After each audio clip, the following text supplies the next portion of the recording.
Welcome to Brooks Realty Group. I'm Nolan Brooks, broker and proud founder of Brooks Realty Group. Whether you're buying, selling, or investing, we're here to guide you every step of the way. And I'm Madison Alexander. I'm a licensed real estate agent here in the state of Missouri. Subscribe to our channel for more tips, tours, and real estate insights. Today we'll be talking to Jamie Brisben, a local loan officer. That's me. First off, Jamie, thank you so much for coming. We appreciate you taking time out of your schedule. We know you're always busy. We know you had a closing today, possibly more. And so thank you for coming. Thank you for taking time out of your day, and we really do appreciate it. Of course, I appreciate you guys having me. So anytime to help. So I guess we were just having you on here because we wanted to talk a little bit about the loan process, see if we can get some more tips and insights for people who have never bought a home before, that kind of thing. Awesome. Yeah, I'm always big about making sure that everybody has education, especially first-time home buyers. It can be very intimidating. It's a lengthy process, and it's a pretty big decision that you're going to live with for 30 years. So I'm all for it. So once you get pre-qualified, right? Mm-hmm. What is the amount of money that someone's looking at for a down payment to get a house? Okay, so I'm so glad you bring this up because everybody thinks that they have to have like 20% down and so they don't apply because of it. And it is so not true. There are a lot of loan programs out there that have a no down payment requirement or a very small one, sometimes as low as 3% even. And then there's programs out there to help with down payments too. There's down payment assistance programs out there, nationwide ones. The state of Missouri has a really great one. So there's a lot of times where folks can get into a house for a lot less money than what they actually are thinking they have to have. So for instance, like vets, I know a lot of us deal with veterans in this area because the base is nearby. One of the greatest benefits of a VA loan is it has a no down payment requirement. Yeah. And then USDA, that's another common one in this area because we're rural. And so, and the middle of Warrensburg is considered rural. I was going to say, I remember when you told me that when I was looking, I'm like, first you were like, well, it's rural. Yeah, and I was in Missouri, unless you're living in Kansas City or St. Louis or Joplin or Springfield, you're pretty much considered rural. And I know that's pretty generic, but that's pretty much what it is. And so USDA is a 0% down. Now they do have an income limit. So you've got to, if you're making pretty good income, you may not qualify for that program. But there's other programs out there. Conventional, if it's your first time buying a house and just a standard conventional mortgage, it's just 3% down. So really, conventional mortgages are down to 3%. 3% for first time home buyers. But does that come with like PMI? Mortgage insurance? Yeah. Yeah, it does. So, and I think that's where... PMI, is that? Yeah, PMI, private mortgage insurance or mortgage insurance premium, it's pretty much the same. And I think that's where the misconception comes with the 20%. On a conventional loan, if you do 20% down, then you don't have mortgage insurance. But if you do less than 20%, you can. You're just going to have an extra payment every month called mortgage insurance. So so I think that's where everybody gets that myth. But conventionals 3%. If you're not a first time home buyer, that's where conventional is 5%. So it's still not 20. Mm-hmm. Yep. So. Okay. Because I had heard about the 5%, but I didn't know it went all the way down to 3%. For first time, yeah. Mm-hmm. Yep. And that's one of the important things that I think some real estate agents will get in trouble with is they think they know and can do the lender's job. Mm-hmm. And the lender is the subject matter expert, right? Mm-hmm. You want to work with a lender that knows what they're doing, that's current on all the regulations, that is doing a certain volume of deals because it means they know what's going on, what the current regulations are. Right. I've seen a number of agents, especially that some older agents get real bad about it, is instead of saying, no, Maddie, you need to talk to Jamie because she knows what she's doing. They're like, well, I've done this a bunch of times, so I think you're pre-approved for this, that, and the other. But they haven't got the whole file to review. They don't have the experience. They don't have the knowledge. Things change all the time in your industry. Whereas agents think because we do, 20, 30 deals a year or more that we know it all, and we don't. We're not mortgage lenders, and a good agent is going to refer you to the right expert for a given subject. Yeah, and that's where I like try to tell my clients, if you want to know about numbers, you want to know about loans, I can talk to you all day. If you want to know what the market's doing in this area for houses, that's not my wheelhouse. Yeah. So I try to make sure to refer them to the expert, Yeah. like you said. So yeah, and regulations are changing constantly. I get updates every day because the federal government now regulates all lending. And so, I mean, that's a lot to keep up with. And so if you're, like you said, if you're not dealing with it every day, you just don't know. So. Yeah. Can you talk briefly about what I think is a VA myth, which is you can only have one VA mortgage ever, or one VA mortgage at a time? Yeah, so that is a very big myth that's out there. You can do multiple VA loans. The idea is that when you're using your VA benefits for a VA loan, that you're using it to buy a house that you plan to live in. But our veteran friends, they move a lot. And so I may have bought a house in Mississippi where I'm stationed at, and I planned on living in it, and I've lived in it for 2 years, and then now I'm getting shipped out to Missouri. Well, I want to keep my house in Mississippi. Maybe I want to rent it out, or have it as a vacation home. Right. You can do that and then use your VA benefit again to the next state that you're moving to. Your entitlement can be split up. So, and there's a certain limit to that, and there's a lot of math that goes behind it. But unless you've bought 3 or 4 of them, you probably still have some entitlement or bonus entitlement left to where you can use that VA benefit again. The only time that gets a little tricky is if you have, you bought the house, like let's say you bought it here in Warrensburg, and then you turn around and you don't like this house anymore and you want to go buy a different one in Warrensburg. That's where you kind of have to make sure that they want to make sure you're not using the benefit to build up your investment profile, because that's not what VA loans were meant for. They were meant for vets to buy a house that they want to live in. But there's extenuating circumstances. You had 3 kids since you've been stationed here, and you need a 5-bedroom house, and you're living in a 2.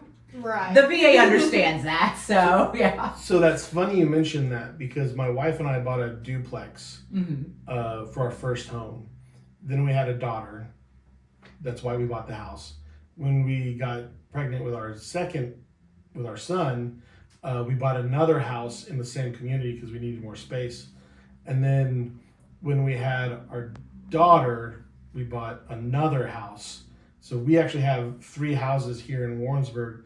But the reason we're like those crabs, the hermit crabs, where we're like just keep moving up to a bigger shell each time the family grows a little bit. But I think there's a term for that. It's like a change of circumstances. Or Yeah. Yeah. I had a client once upon a time. He actually checked with his chain of command before buying a house, and was like, "Am I going anywhere? Am I stable?" Like he did it better than anyone I've ever seen as far as like making sure that he was going to be there for a while. 6 months after he closed on his house, he got orders to Korea, and that resets your eligibility. Like the VA understands that these things happen. Yeah. So as far as I'm aware, you're, like you said, you're the subject matter expert. I've never been able to find an actual written rule that says you have to be in a house this long. I've heard of a lot of people tell me. Yeah, the way they word it is your intent is to move into it in the next 90 or 60 to 90 days, and then your intent is to stay in it for a year. But your intentions change when your circumstances do. Right. And if it's out of your control, that's understandable. So like we've had folks that knew they were coming to Whiteman, and so they're calling us, they're getting approved, they find the house, and then find out their orders might be outside of that 90 days. It may be more like 6 months. That's okay as long as the intent was. And so, yeah, so there's some ways to work around that, because things do happen. I mean, obviously, none of it, if you remember back at COVID, there were a lot of people that had orders that just kept getting pushed and pushed and pushed. And so, yeah, so these things happen. Yeah. So what about getting qualified for a loan? What's that look like for a home buyer? So, I mean, the biggest thing is to obviously talk to a lender and have that conversation, get the application filled out. So that's why the app's super handy, because everybody's busy, schedules are busy, and sometimes it's easier to fill it out first and then talk. And in our situation, sometimes that's handy too, because then I know what to talk to you about. But I also understand that it's a really big decision when you're buying a house and you have to live with that for a long time. So if you need to have a conversation, ask some questions first, I'm all for it, because I want to make sure that folks are educated and comfortable with what they're doing. So, but then, obviously the biggest step's going to be getting an application, and it's going to have your basic information. It's your 2-year resident history, your 2-year income history. And then, what do you have in assets, so that way we know what you can afford for a down payment or closing cost. And that gives us kind of a big picture, and then we get your permission to pull a credit report. Right. The industry, like we said, is constantly changing. So in the last year or so, we've shifted away from hard credit pulls for qualifying, and we do soft pulls now. A lot of that is to save that hard pull for once you find a house, because that credit report's only good for 4 months. It doesn't normally take 4 months to close on a house, but I don't want to do that and then it take you 4 months to find one. Right. So, and then have to do it again. Plus a lot of people don't know this, but the credit bureaus actually sell your information and to other lenders to make money. And so then all of a sudden, when you have a hard credit pull, you're getting a ton of phone calls from outside lenders, a lot of online lenders, and it just starts that snowball process, and it can be very overwhelming, and nobody likes solicitation calls. So we try to prevent that from happening as long as possible for you, or push it off. Right. So we do soft credit pulls now to qualify folks, because you can get most of the information from that you need to know whether you're going to qualify for a house. And it saves you that hard pull until we know for sure you're moving forward. So, so that information up front, we get that in an application, and then we have a conversation of, okay, what are your goals? Like, what do you plan to do with this house? How long do you plan on staying in it? Where's your budget for a payment? And then that way I can see, like, you may qualify for 4 or 5 programs, but this one fits your situation and your circumstances the best. And then I like to explain to clients why. I also like to kind of explain what else we looked at. So that way they have that, because they do have your realtor maybe asking, well, like, this house, it might not be a really good FHA house. This house might be better conventional. Is that even an option for you?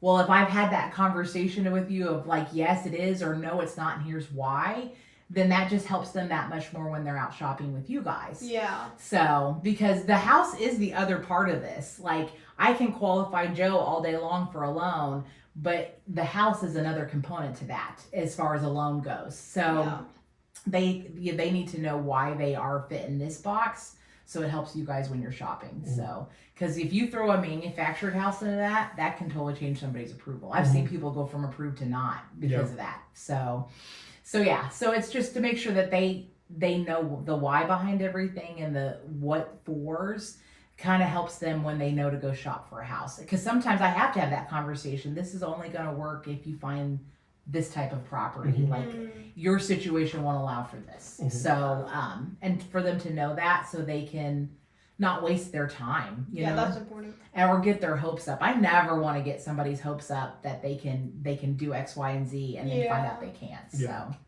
So that's a lot of what we're doing up front. We're having a conversation, we're putting them in the right program, getting a fit, and then I'm trying to educate, because I want to make sure they also know what the next steps are. So there's something I usually tell my clients, and I want to throw it by you and see if you agree. I tell people that if they have 2 months pay stubs, 2 years tax returns, and the last 2 months of their bank statements, that a lender will take them very, very seriously. Is that a good rule of thumb, or am I off base with it? That? Is a good rule of thumb. It is. Tax returns aren't normally required, unless the only loan program that hardcore requires tax returns is USDA. So you might be able to save them from having to dig those out. That is if they're not self-employed. Now, if you're self-employed, you just be prepared. You're going to need a lot of stuff. So your situation's more complex. So, but yeah, a month's worth of pay stubs, which may be the last 2 for most people, and a month or 2's worth of bank statements, that gives us a lot of information to go off of, and it's typically the standard documentation you need anyway. So it's a good rule to have it up front. Okay. I know you had a question earlier. Yeah, I wanted to talk about, like, okay, after your loan, like after you get a property under contract, I was curious as to what happens to the loan. I hear you always tell me, oh, it's an underwriting, and I'm like, I don't know what underwriting is. So just kind of going through all of that. So like, okay, I tell you, hey, property's under contract. Here's the residential sales contract. Here's all of this. What is like? How does that look on your end? I guess. Yeah. So the time frame and the next steps.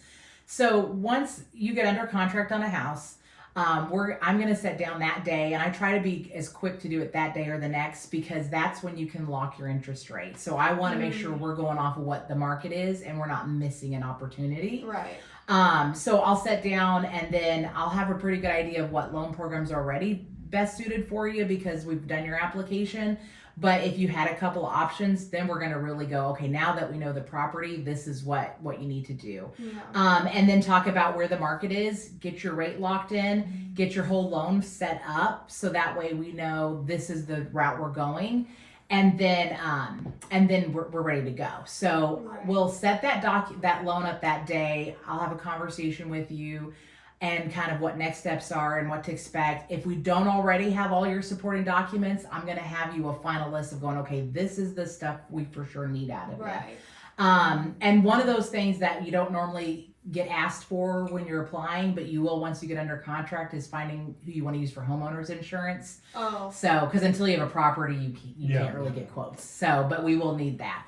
And so then my assistant normally helps with getting the documents from the client and kind of keeping track of what documents we have. Once we know we have all those supporting documents for the file, then it goes to processing. And so the processor is somebody on my team that is working with you and me to try to get the whole file ready to present to underwriting. So an underwriter is somebody who gets to say, this loan is for sure approved, it meets government regulations, it meets the government program or whatever program it is that you have. They're kind of the final say of, yes, Fannie or Freddie would buy this loan, or VA would sign off on this loan. So we don't want to ever send a file to them first, because we want to make sure it's going to meet all the guidelines.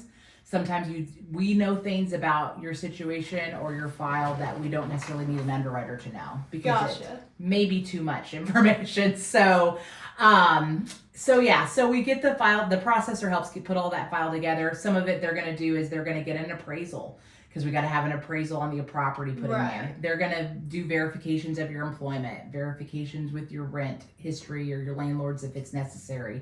They're going to get all that extra information. A lot of it's stuff that we do behind the scenes, like ordering title work, that you as a client don't have to do, or you as the realtor don't have to do, but we're working on it. So that's why I tell a lot of my clients at the beginning, I ask a lot of you, and then you may not hear from me for 2 weeks. That's because we're working behind the scenes doing that, and that's in processing to present the file to an underwriter. Then once they have it together, as much as they think they do, we send it off to an underwriter, and hopefully that underwriter comes back after reviewing it, which is usually 24, 48 hours, to say, hey, this is approved. Here's a list of conditions you need to do in order for this to close, for us to clear it to close. And some of that will be stuff we don't have yet. Like we haven't heard back from the appraiser yet. Maybe we haven't heard back from the title company yet. Maybe we're still waiting on the pest inspection to be done. Things like that. Yeah. If they've reviewed the bank statements and we see, hey, there's this continuing bill showing up on their bank statement, but it's not on their credit report, we may have to come back to you and say, hey, what's this continuing, occurrence, this debt here? Yeah. Or maybe you had like a large deposit put in your bank statement. Then the underwriter's going to go, hey, where did all this funds come from?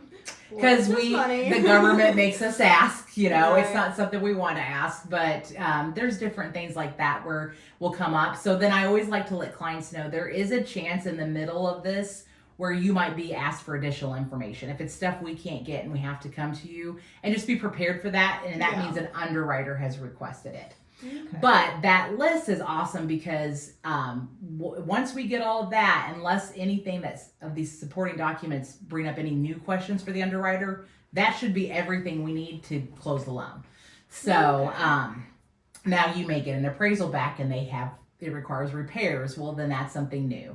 Or if they ask for a bank statement that we didn't have before and then we see new deposits on there, that's something new that could come up. Yeah. So that's why there's never an all-ending inclusive list, but that's pretty close to it is what the underwriter gives us. And then once we check off all the boxes of that list that the underwriter gave us and we have everything, we submit it, our processor works on that. Then we submit it back to the underwriter, hopefully for a clear to close, which means the underwriter says, this is good to go. The VA will take this loan, Fannie, Freddie, FHA, whatever kind of loan program it is. Gus, with it being a USDA loan, they would accept this loan the way it is. And then that's when we get the wonderful clear to close that we're all looking for. Right, yeah. Which means that we can call the title company and be like, okay, what time do you have available tomorrow? Yeah, So, right. yeah. But that's kind of how that process works. So that's why usually it takes about 30 days. Because there's certain things we're waiting on. Like title companies, they have to do a search. That can take longer on older properties. An appraiser, we don't have a whole lot of control of when they have appointment times to get out there. And then they've got to do research on what the value of that property is. So some of those things take some time and we're waiting on those. So that's why it can be about 30 days to get through that whole process and then get that clear to close. Okay. During closing today, somebody had brought up the fact that like with VA loans that you can assume the loan. Like if you're buying the property from the seller and they have a VA loan still on it, you can assume the loan. And I guess I just was a little curious about, like, is that a VA only thing? Or can you do that with other loans? So that's a government What's loan that thing. mean? VA's assumptions are the most common because usually VA has your lowest interest rates. Common. Yes, most common. It's not a very common thing at all. Yeah. Not in my experience. It has become more so because of COVID. So during COVID, interest rates got down in the 2%, Right. especially on VA, and that was super awesome. So now when people come in to buy a house and a current vet is holding the house and they've got a 2% VA loan, Yeah. a lot of times people are like, hey, what can we do to keep that interest rate? Yeah. And that's what a VA assumption is I assume your current loan you already have on the house, I just take it over. So you deal with all of that with the current lender that has the loan or the note against the house. Mm-hmm. And what they'll do is they'll just basically take the name and they'll put it onto the new owner's name. Oh. So there's not really a contract. There's not really a sale that goes on. They just take over the current loan and the title. Yeah. So the current That is lender odd. actually coordinates the whole thing. It sometimes has a fee to do that. The only thing that you kind of have to watch with that is if a non-vet is assuming a vet's loan, that veteran's entitlement gets stuck on that. So sometimes you don't always want to do that because you want to be able to use your entitlement on your next house. But if it's a vet assuming a vet's loan, well then they just swap their entitlement out. And then that frees up the seller basically their entitlement. The other thing is let's say that I've had this house for 3 or 4 years and I got a little bit of equity in it. There's no loan going on here. I'm just assuming your loan where it is now. So it's 4 years in. I'm assuming it at 26 years at the 2% rate you've got.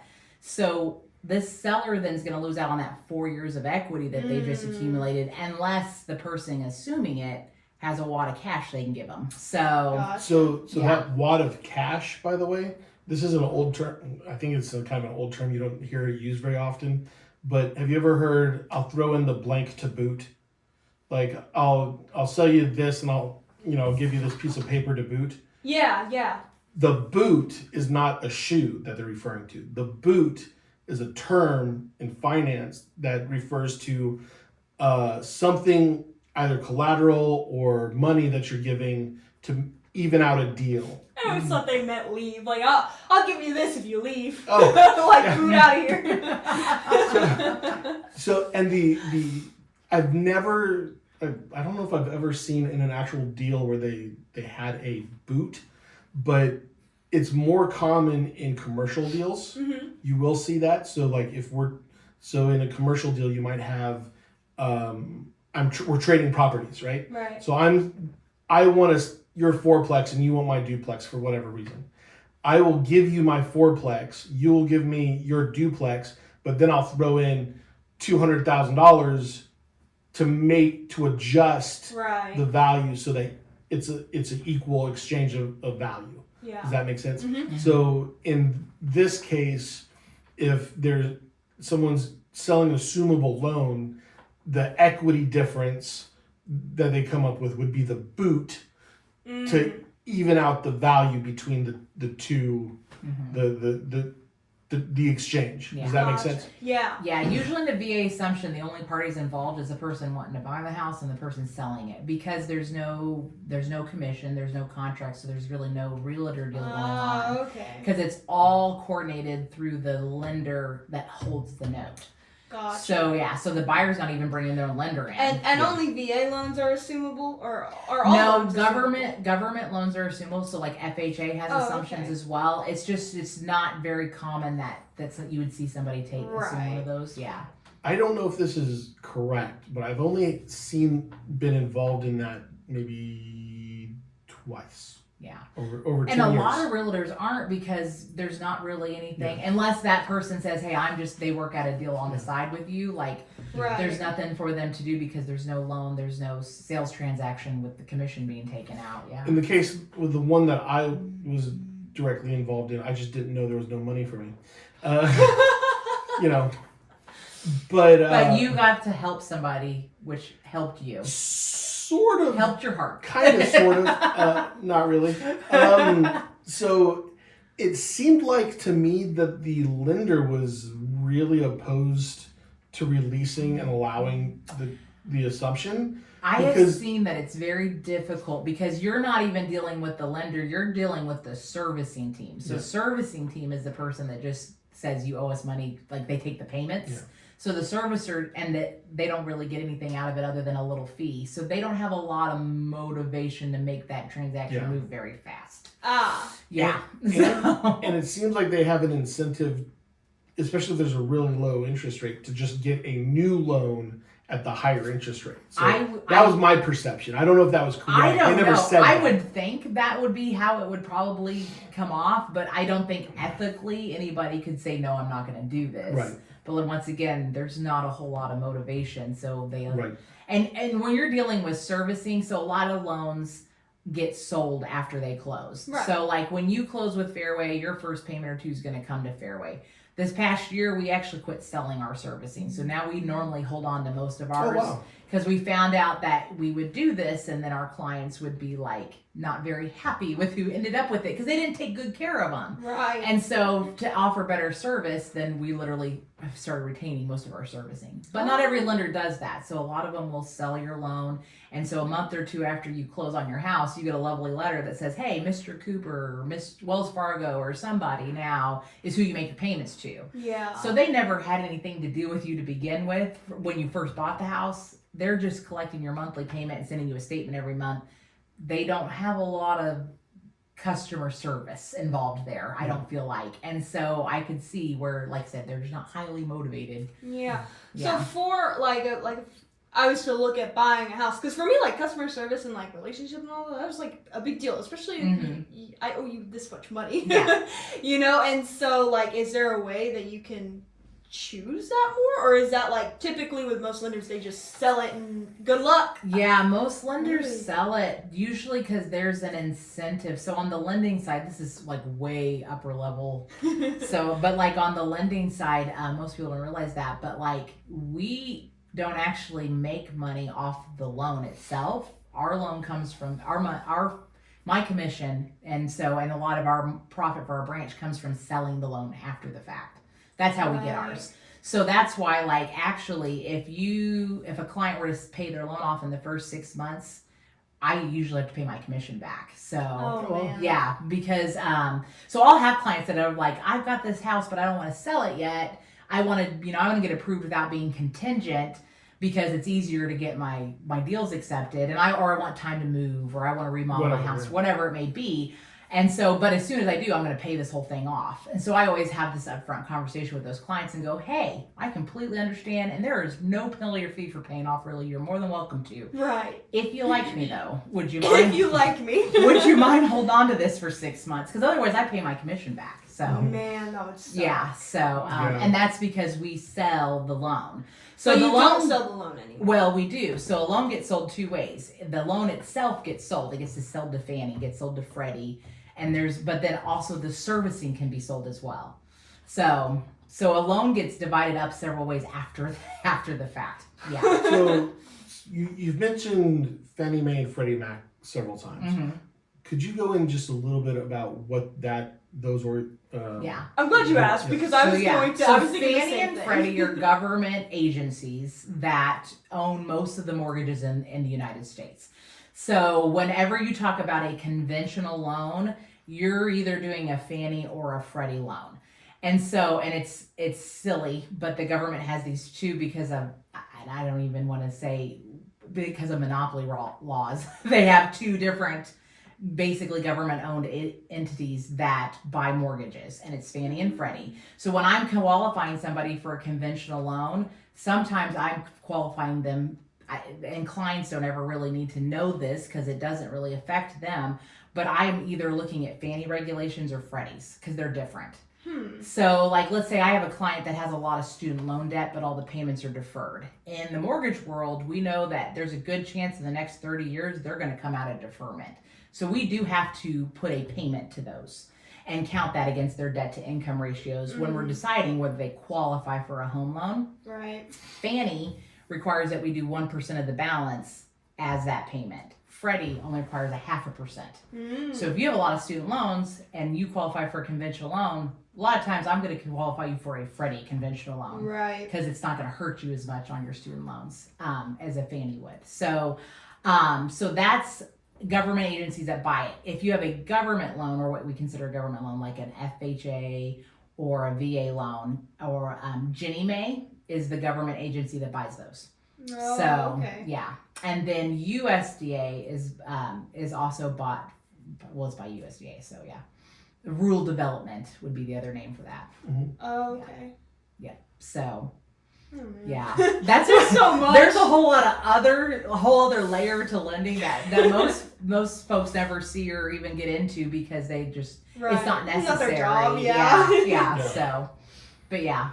Which is why you're the subject matter expert. Right? Like, I'm sitting here going like, I don't know who needs to know that in the world, but yeah.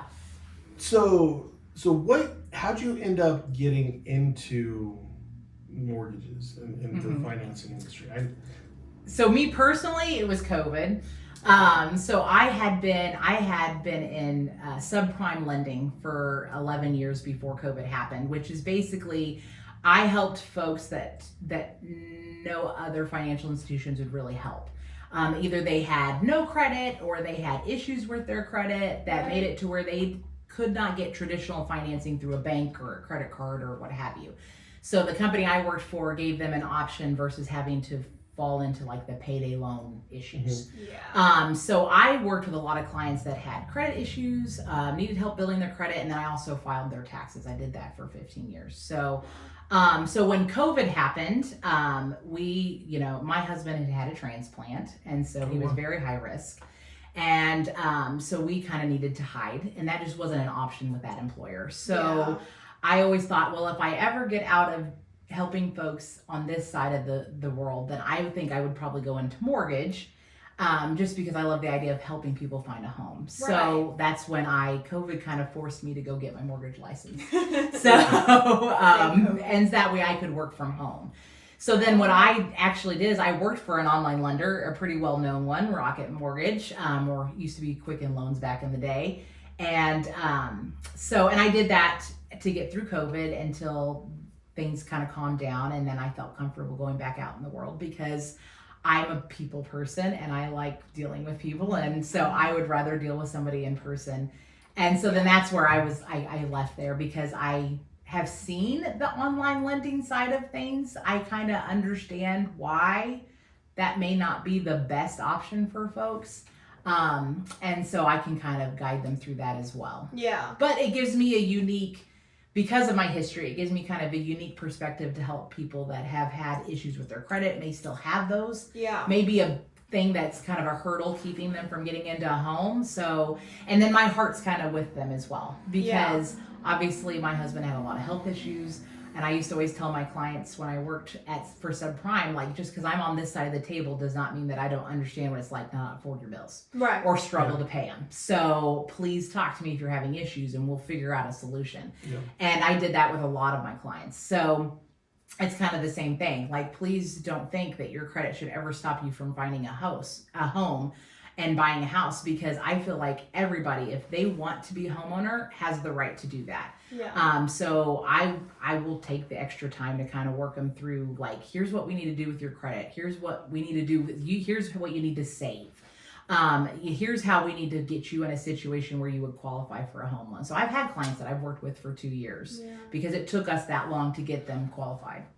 Okay, this is like totally off topic of what we're talking about right now, but like, who is the one who's raising interest rates? Like, how does that work? Yeah. I have no idea. I'm really glad you bring this up, because 2 weeks ago, I feel like a lot of people think a lot of us in the real estate industry are like evil because we're the ones like making things bad. Yeah. Like, I just don't think that's the case exactly. Well, and it's a misconception. So 2 weeks ago, the Fed cut interest rates, cut it 0.25%. And so then my phone blew up because everybody's like, okay, interest rates dropped 0.25%. Not at all how that works. So, yeah. So the Fed gets to determine the Fed rate. So what these entities I've been telling you about, Fannie and Freddie, and what they will buy mortgages, well, they will pay the Fed rate for a mortgage. But because you have servicers who collect the funds, they want to make a little money. Everybody wants to make a little bit. They're not going to just give you what the Fed will pay for the mortgage. Right. They want a little bit of piece of the pie themselves to pay for their staff who print the mortgages, who call you when you're past due, or who you call when you have a question. So there's always, there's just always a little bit on top. So usually investors have a 2% that they add to the top of what a Fed rate is. So like the Fed rate's in the 4s. Most people don't know that. That's how come your interest rates are in the 6s, is because there's a little bit of a 2% difference there that the investors are charging to make it worth their time to actually do all the stuff that it costs to do a loan. So pay for the staff, pay for the overhead, basically. So yeah. Oh man. So when the Fed cuts the rate doesn't actually go down. The federal rate does, but not your actual mortgage rates, because that goes off of what they're selling on the market for. It's called mortgage-backed securities.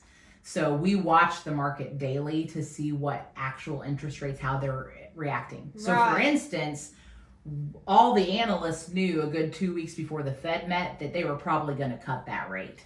So the market actually started dropping interest rates 2 weeks before they ever met. So the day the Fed actually met and made the official announcement, the market had already seen that reaction, and the rates actually went up that day. So how come the Fed's like lower or raise the rates? They're trying to control inflation in the market and the economy. Okay. Yeah. Okay. So that's how come rates went to 0 during COVID, which is how come VA rates and other rates got down into the 2s and 3s, because the Fed was buying mortgages at 0%. Oh, yeah. Okay. So this is making a lot more sense now. Do you start to see the correlation? Things are starting to click a little bit more. So I appreciate that. There's a lot of folks that bought houses for the first time during COVID because they had amazing rates. Right. And now they're sitting here going like, well, I want to see those rates again. You're not going to see them again. They should have never been there to begin with. Absolutely. Right. The Feds were messing with the rates to try to combat inflation and keep the market from crashing. So the government controls rates to kind of try to keep there from being a Great Depression again. So they control inflation. So when things start to get better with the economy, rates start to go back up. And then when the economy starts to go bad, then they bring rates back down. They're actually trying to control it a little. Okay. Yeah. And that creates something called market distortions, but we'll talk about it another Listen, That is a now I know what I completely can, what I different- can say when people, because like I've talked to people before. I tell them I'm like in like real estate or whatever. They kind of like look at me weird, like I'm evil. I'm like, I'm not evil for being in real estate. Yeah. I don't put rent prices. I'm not the one making up the interest rates. I don't do any of that. Oh yeah. Or nor do I. Like if I had control, you'd all have 0% and everybody be calling me. Yeah, exactly. Right. So, whenever I meet with a new home buyer, I know I send them your app. So What does that look like? What can you do with your app and everything to help a brand new, especially a first time home buyer, figure out what they qualify for? Awesome. Yeah, so our app has a lot of tools on it that can help folks. I mean, obviously the biggest purpose for it is to apply for a loan. Right. It really helps streamline the process for them because it ties everything together. But I mean, it does have a mortgage calculator on there, so it can let them pick a program and put in a little bit of generic information to kind of get an idea of what a payment would look like. Of course, it's going to be off because everything doesn't have exact numbers. It doesn't have their exact information and details, but it does kind of is a good helpful tool. But the biggest thing is it lets them apply for a loan. It gets that information to us, and then it connects to where through that application, it lets them know like, hey, if this is what you've got going on in your situation in your life, Right. then we're going to probably need pay stubs. We're probably going to need W-2s. We're probably going to need bank statements. So it already starts compiling a list of documents to give them an upfront idea of what that we're going to need. And then the opportunity to go ahead and upload that information. So then once they are ready to find a house, when I'm qualifying them, then it's a very clean cut approval because we know we've got the supporting documents to go with that application. So it's a lot better approval for them because they know for sure that the numbers match. Right. But then it also helps to where once they find a house, we've already got all that. They can just focus on packing. They don't have to worry about all of, trying to find all these documents while they're also, packing away all their documents. Okay. The other nice thing that comes with it too is it gives them the opportunity they can connect their payroll department's website to it, to where it'll automatically upload their pay stubs, W-2s Oh, wow. for them, so they don't even have to dig for that stuff. Nice. It'll also give them the option to do the same thing with their bank. So obviously we can't just go out to their bank and say, hey, can we have their statement? But if in the app, they can log into their online banking and then say, I allow you to share 30 days worth of bank statements out of this account. It's a more that's robust app than I thought it was. Yeah, so it can streamline it for them and save them a lot of digging through papers and then trying to take the perfect picture of it with their phone. Yeah. That's the worst. Yeah, so it makes it a lot easier. And then when we have that kind of information with an application and I'm giving them an approval, then they can be confident when they make that offer that they know that nothing should fall through then for them once they get under contract. Yeah.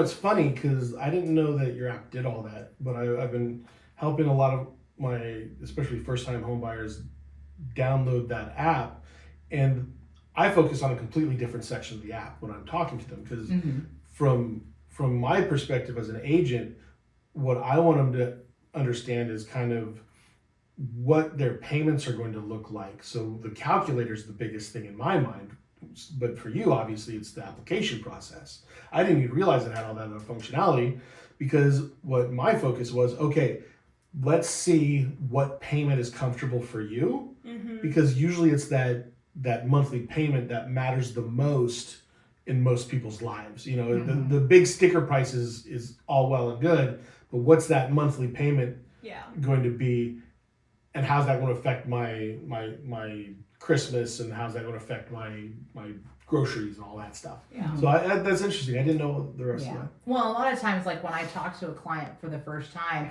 they've already uploaded all that, so I have a pretty good idea of what their credit situation looks like. And what they probably what programs they're going to most benefit from. But when we have that conversation, I can fill in any gaps. But then that's my first question to them is like, what does your budget look like? What do you think you can afford for a payment? What are you comfortable with? Because a lot of times I may be able to qualify them for a $500,000 loan, but they're in more of a $250,000 budget that they feel comfortable with. Right. Yeah. So I like to know that up front so I can tell them like, look, for your payment, this is what a reasonable expectation is for a loan amount. So a purchase price on a house. And then a lot of times that aligns, but sometimes it doesn't. And so then I can kind of give them more realistic expectations of themselves. And I can say, hey, you are approved for this, but be prepared because that's coming with a $3,000 monthly payment then, or whatever it may be. So that way they can know, okay, if I want to push the limit up to that high, I need to know that I need to be prepared for my payment to be this high. Yeah. So, but because a lot of times the budget goes, oh, okay, this is what we really should be approving them for then. Yeah. So. Yeah. One of the things I I tell my clients is don't ever fall in love with something that can't love you back. Mm-hmm. And you don't want to be house rich and money poor. And, Exactly.